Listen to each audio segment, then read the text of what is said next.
Okay, I'm in my car, heading to work, and I decide now is the time the inspiration has struck to talk about fat white women and the black men that love them.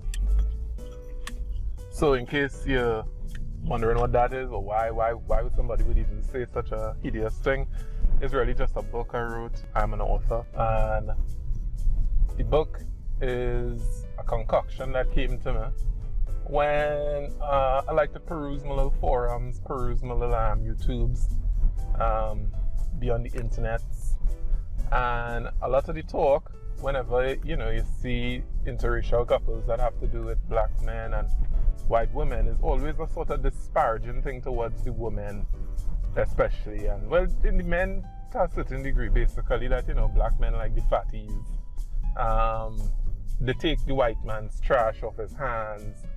Fat girls need love too. I mean, what they do. But essentially, they're trying to denigrate the relationship in order to somehow make them feel better about the fact that there's an interracial relationship going on, and it's something that they deeply disapprove of. Now, you would think, based on what I just tell you, that it's sounding like it's racist white guys who saying that, in other words, you're a racist white guy, you somehow believe that you have ownership over the white women, that there's cattle or something, and you just see a black guy steal one of your cattle, so it's like, I'm so angry about that black guy taking my cattle. But, I can't really just go out there and shoot him and take my cattle back. So therefore now, I will denigrate them and make them feel bad about the fact that they found love and I here alone. Not really. But, not really. It is mainly, to me, black men these days who trying to basically tell other black men, in other words, oh, you're so sad. Look how you just be running down these white women. Like, what's wrong with you? Why you can't just find a black girl to love? And you're so desperate for these white women that you're willing to even take a fat white woman. And in listening to it now, I'll just be upfront. I love interracial relationships. I am involved in one.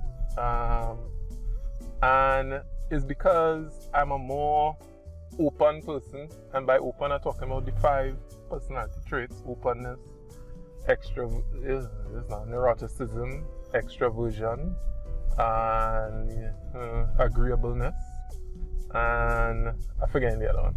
So, because I'm a very open person, I want to experience new things. So for me, I was never really interested in the plain old black relation, the normal relationship. I always wanted something a little bit more spicy, a little bit more muy caliente. So, and this was since I was small, like before I even understood. I had a neighbor next door who was kind of Spanish mixed with something. And she basically looked like a white girl to me, and I used to go over there and play with her. And from a young age, I just remember, hey, when I grew up, I going outside. My father used to watch a lot of Kung Fu movies too, and I used to find the Asian girls on the Kung Fu movies very attractive as well. So I always knew I was going to fly the coop. And not just that, but it's, black girls are nice. But you have to understand that for men, I guess, and this is something I don't even understand how men can experience this. Even when you get married, from the time you become familiar with somebody, very familiar, it sort of lose a certain level of the muy calienteness. The heat does die out a little bit, because you're accustomed to that person, you know what it's all about. And black women, my sister, I have sisters, I have a mother. Whenever I go family reunions, it's black to black all over the place.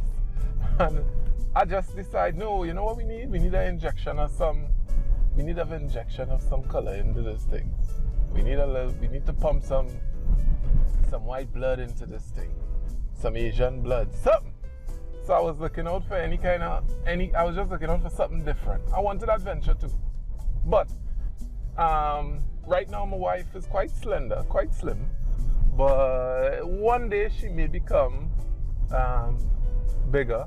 And that is just a fact of life. That is where I find the the first thing about the argument I find is nonsense, which is, during the course of a marriage, most people tend to gain some weight. And a woman who would have started off looking ravenous, looking super sexy, will gain some extra pounds. I call it the mommy syndrome. Women tend to convert once they get married into mommy mode. And you could tell, from the time a chick start having intercourse, as it were, you could sometimes just tell based on the fact that she body start to take on that mommy look. And you're like, you know, you ever see those girls who like, you watch them and you see the mother and you're like, oh, how in the world that could be her mother? She looked nothing like her mother. She's so hot and the mother's so not. What's going on here? It's not making any sense. And you're thinking you're so lucky that she ain't got the mom genes, and you know, you might decide you're marrying her. But then somewhere along the lines, she starts changing, and before you know it, you recognize, oh, that is where the mommy was. She was hiding. You know, the mommy look does come out on them. So that's where I find the argument fall down is that you women or people in general don't stay the same, and during the course of life you don't go from attractive to more attractive. You always go from attractive to less attractive. I mean, we're talking about once you reach your peak attractiveness, you always head down. You know, you're on the descent.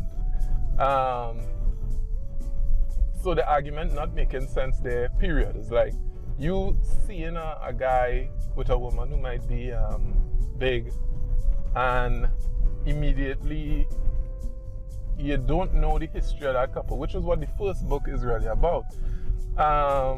Tyrell and Chloe started off in a relationship, and at the point in time she was fine, but over the course of the marriage she gained some pounds. Now, some men will try to basically police the wife to make sure that the wife adhere to a certain standard. And I would say that is where the difference between black and other men come in.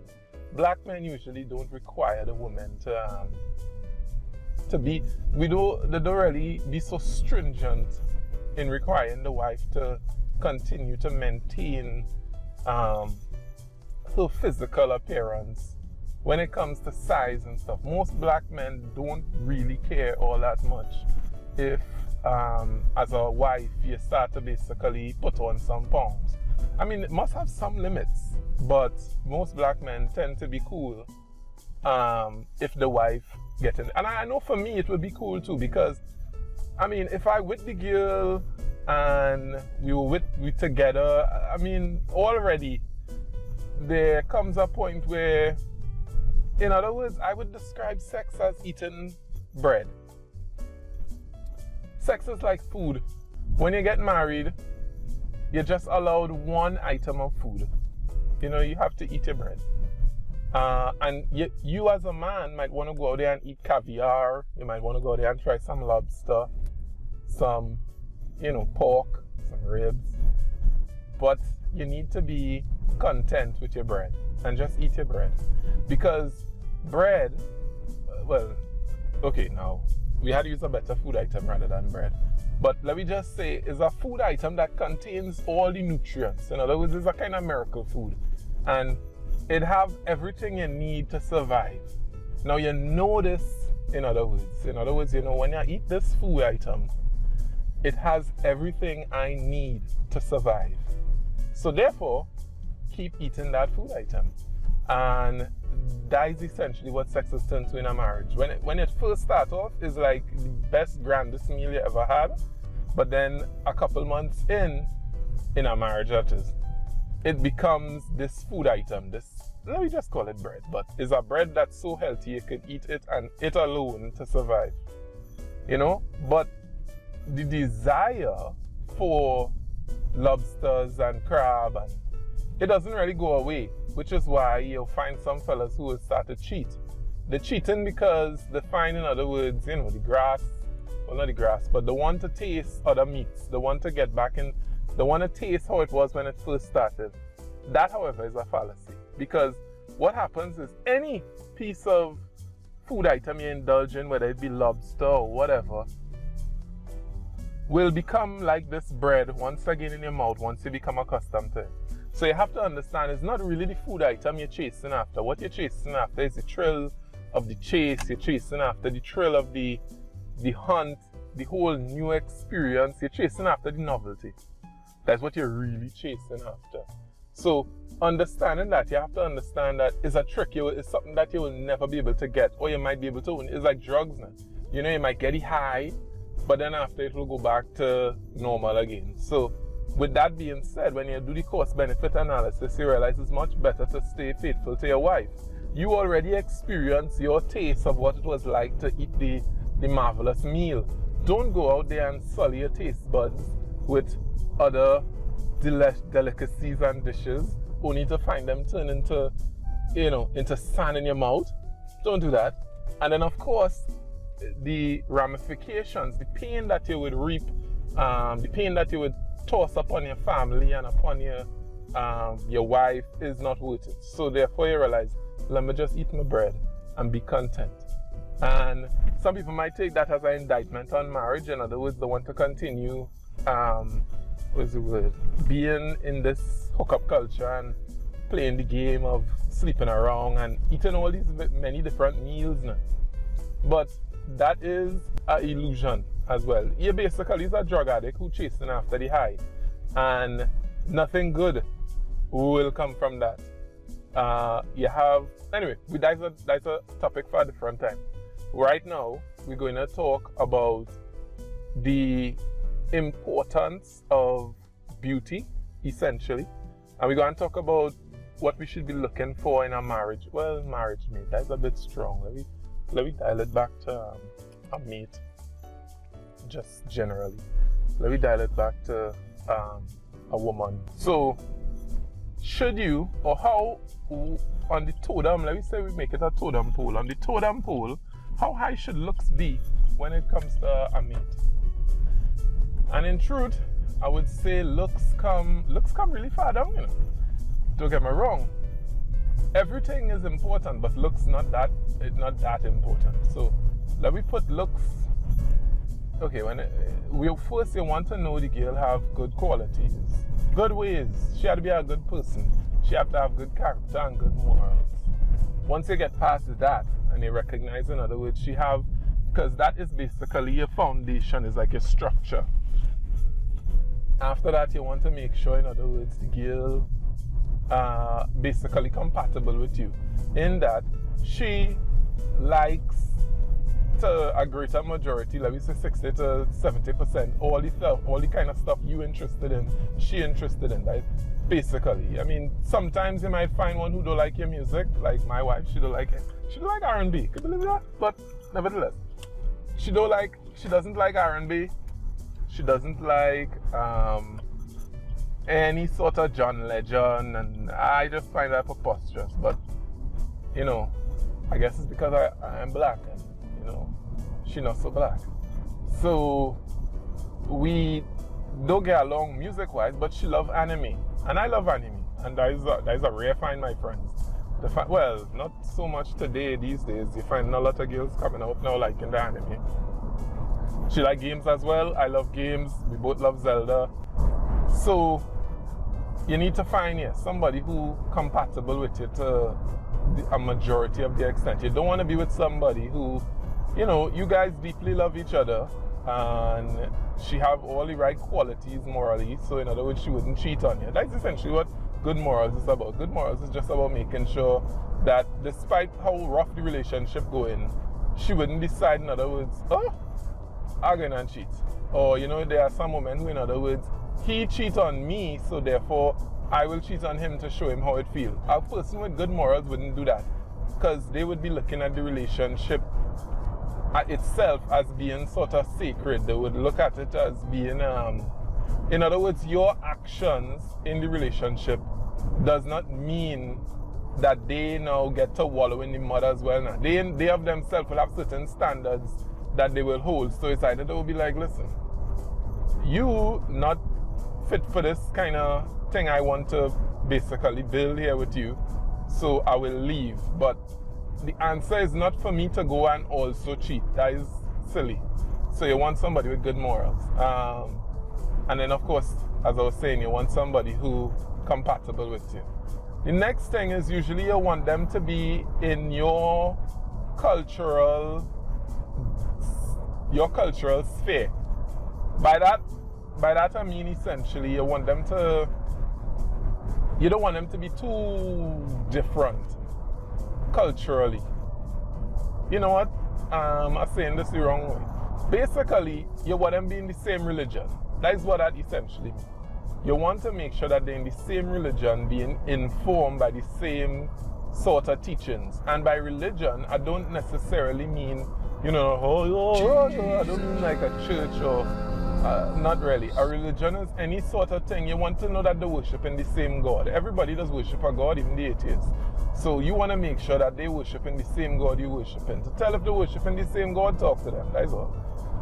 If it is, you start talking to them and the main focus is materialism and money, it means the God is money. So therefore, if your God is money as well, two all you might be kind of compatible in that aspect of things. All you will understand. In other words, when it comes to money, both of you will understand each other and be able to make sense of the world together in all your eyes. If it is you talk to them and you recognize the main focus is frivolous things like reality shows and they might be made of frivolity. Their God might just be vanity, vainness, and you might be that way as well. So the problem here is not really about finding like a good person, it's finding a good match for you. So don't think about some people being better or some people worse. Just think about who is for you. And that is essentially what I mean. Now, it also does practically mean religion, because religion does inform so much of some people's lives that you need to make sure, in other words, that if the girl is a Catholic, you are a Muslim, it may not really be sensible. But that, again, I say, is whoever you put as your God, because as you know, a lot of people in religions, but they've proven false to the religion power. Meaning, in other words, you're in a religion simply because you was born in it and you decide to stay in it. But really and truly, you're not really in that religion. You think you are, but you're not really there. In other words, if you are a Christian, but you, in other words, believe in something like homosexual marriage, then he is not really a Christian. What you are is somebody who puts on the garb of Christianity, but he is not really a Christian. Because if you are a Christian, you would obey the dictates of Christianity, and the dictates of Christianity state pretty clearly that these things aren't allowed. Now, for anybody who find, in other words, oh my God, this is homophobic, it's not really that, because the Bible also compares homosexuals along with people who fornicate, meaning anybody who sleeping all over the place and having sex outside the marriage, technically in the Bible, is all lumped into the same group. Christians tend to leave that out. They tend to, in other words, they're sleeping around, they're having many different men, but when it comes to gayness, all of a sudden they get this conscience that, oh, the gayness wrong. But you essentially, in God's eye, are gay as well, based on what you're doing. So that's what I mean, however. So a Muslim and a Hindu could make it work. We might see people who in that sort of structure. But in truth and in fact, what that really means is that their God is not really the religion. They have something else as the ultimate God, but they just have on the garb of the particular religion they might supposedly be in. Okay, so now we get into where looks fit in. I would say, so beneath all those different things, you also need to look at things as income, but these things are kind of self-explanatory. You don't go and marry a poor bum. I mean, you wouldn't go there and marry a vagrant. But you need to watch the person's income, the way they handle money, you need to look at the level of maturity, a bunch of stuff. But essentially, somewhere in these bits is where looks would fit in. So that is one of my other points. Looks, when it comes to looks, it's not that high up on the scale. Why? Because looks are a depreciating assets. Looks are depreciating. If you marry somebody or get involved with somebody simply because of looks, you're kind of foolish, because the looks is the thing that 100% sure to go. The qualities, the morals, all those things, they wouldn't go. But the looks is sure guaranteed to go. So therefore, what you are marrying, in other words, when you're looking at them, you need to think about it long term in terms of who they will be in the future. And know that your looks will go. The looks is guaranteed to go. They're not going to look the same way they look when you now get them. So though that's not the main criteria, you need to be able to judge this person for what they are internally. You have to get to who the person is on the inside. And that's essentially it. We as people cannot judge somebody as to what they are on the inside simply by watching the outer form.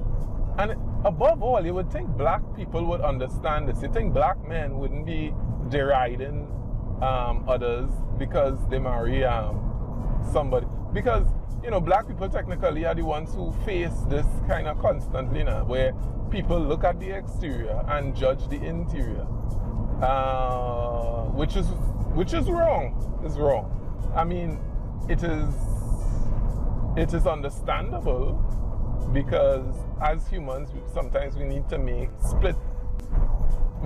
sometimes judgment calls on the fly. And therefore, if we see a black man who with his pants hanging low, he have on a hoodie with a bandana, you know, and you walking into a group of guys like that, you need to be able to make a call immediately and decide, okay, I'm going to cross the road. It would be kind of foolish for you to just try and walk in the midst of them and next thing you know, you get robbed. You need to be able to make those kind of judgment calls, and they may seem wrong, but, you know, if you're foolish, you will decide to follow that PC sort of thinking where it's like, oh no, I shouldn't judge them. I'm going to walk right in between. You know, like, no. You need to be able to make those judgment calls. But those people, however, it's still different, because they're communicating with clothes. Clothing is a form of communication, and therefore they're communicating. Now, however, if you're watching a group of black men dressed normally but still thinking that way, then yeah, something might be wrong with you.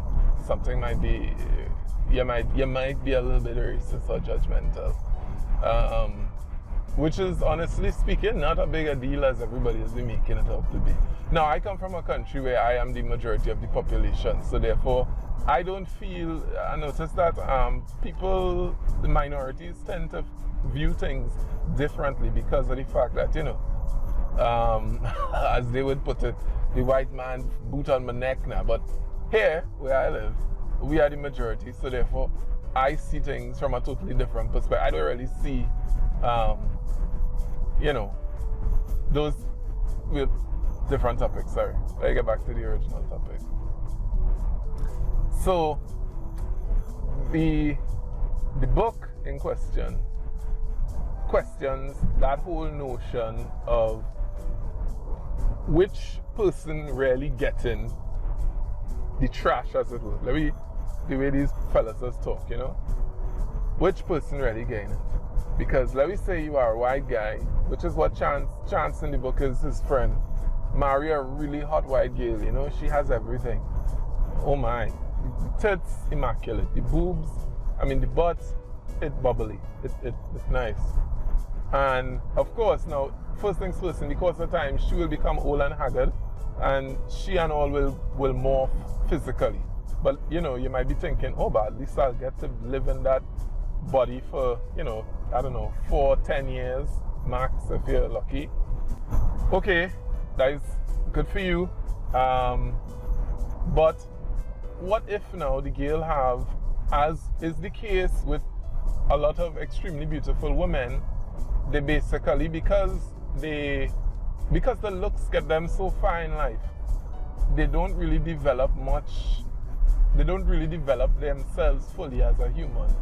So you find some women who are very, very beautiful, lack all the lack other qualities. They're not very interesting. It's almost as if they are just bodies.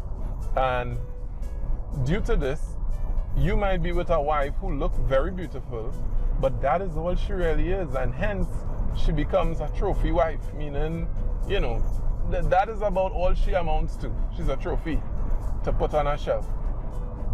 Can't do anything else. Now, for some fellas, that might be acceptable, because for some fellas, they may simply want a wife to put up a pretense. You might be very rich, and you just want a wife to be essentially a toy in the house for you, and to look good at parties, to look good here, to look good there, to give you a certain level of status, you know, just like how you have a nice car. But she doesn't really have that much beyond that to do. And for those guys, that's cool. That is, you know, that is what, then you know exactly how you're picking us. Everybody needs to know they're picking their wife. Now for me, I wouldn't go about choosing a woman like that. I would choose my woman based off her utility. So what I mean is, in other words, is that whatever you want to accomplish in life, for instance, I want to be an author, or at least I want to run a publishing business. And I recognized immediately that I needed help. Help in terms of, one, basically cover art, all these things you have to pay for. Now I be in a country where, what's the word? The exchange rate, in other words, is about, let me see, $6. It's about $7 now. About $7 of my dollars to $1 US. So if I want to hire Americans to basically produce artwork for me or edit my book to make it appealing, I wouldn't be able to do that. So I recognize I needed help from somebody who might be competent. You know what? All this long talk, anytime you're about to start a business endeavor, you recognize you need people help, and you need to pay people in order to help you. So at that point in time, you recognize you need a partner. I would say marry a woman in a situation like that. Look for somebody who is compatible with you, who basically have the same sort of ambitions, and that person, in other words, will be able to help you build what it is you want to build. And you let that be one of the main things to guide you. Why? It might seem as if, you know, oh, you're just marrying the woman to use her. Well, yeah, that's true. Everybody does. But no, it's not just that. Because two of all you're building something together, it gives all you a lot of, even when people have children together, children together is basically the same thing. Two of all you have something to work together on. Therefore, it gives all you a sort of uniting bond, something to cement all you together. And that is essentially what it is. And the thing all you're building together, all you will be building forever. So therefore, you have something to work on with the woman forever. And it cements all your bond a lot more. Also, she, being a partaker in helping you build, it would be harder for her to break up what she put energy and work into. So it also cements her in that way too. So even though, you know, now you turn out to be a son of a in the marriage, you turn out to be the worst thing ever. You're abusive. You know, she will still think twice about leaving the marriage. She might prefer to live in a dead sort of a marriage rather than break up the marriage, because she knows to herself, I worked too damn hard to build this for this fella to basically cause this thing to mash up.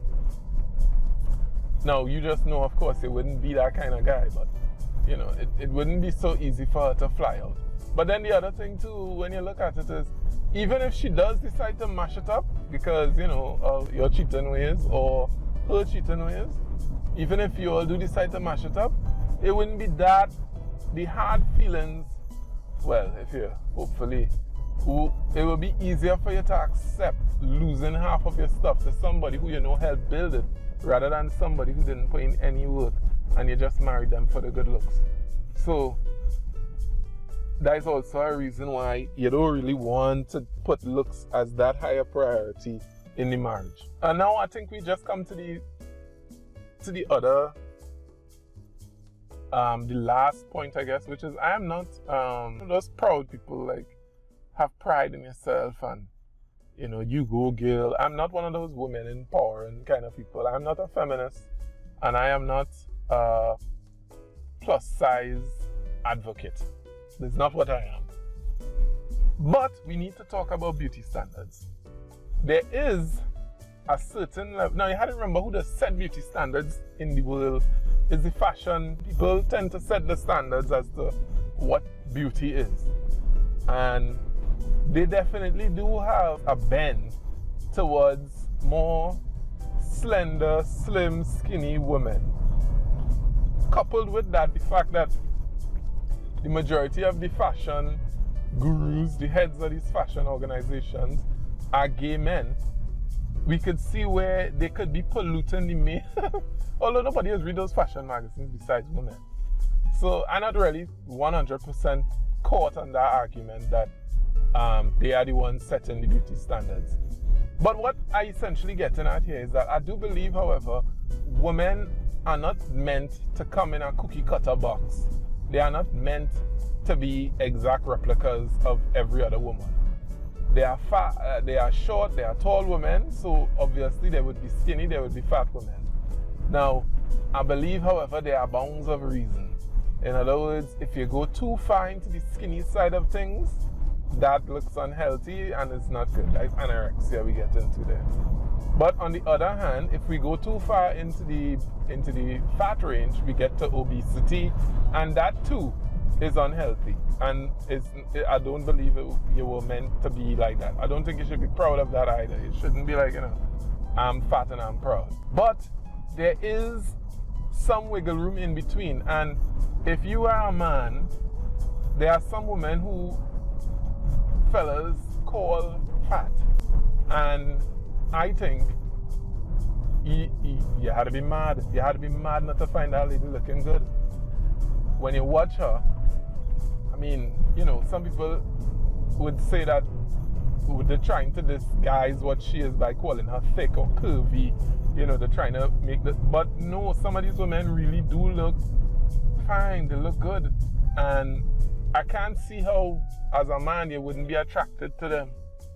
Because they just look really, really good. And also, too, there's a certain level of fantasy, I guess. Yeah, fantasy. When it comes to women of that size, I mean, just think about the weight on top of you. There is something there that is appealing. Now, once you as a fella or a man get that sense of attraction towards her, that basically means you already satisfy the criteria for physical beauty. Physical beauty is all about making sure the woman has the wherewithal to allow you to become erect. That is what the physical beauty is really about. It's just about, could I watch her and get turned on and want to have children with her? After that, the rest of the decision process is supposed to be about more real, substantive qualities rather than just looks. The looks part is just about, is she good looking enough to get me wanting to always try to jump her bones? That's what the good looking part is about. Because you had to remember, the sex becomes like bread after the first, let me say, 6 months, the first year, let me say after the first year of marriage, the sex becomes like bread. Now, notice I use the word food. It becomes like bread in terms of food, meaning you have to eat it. It wouldn't have a time you ain't gonna want to jump your wife's bones. From the time you started eating the food, you will always want food. Your appetite open up for bread, and all of a sudden it's like, I need bread. Every week I just need bread. Every week I just need bread. But it's bread. I know it's bread. But you need your bread, you need your food. And you will find yourself moving like a zombie.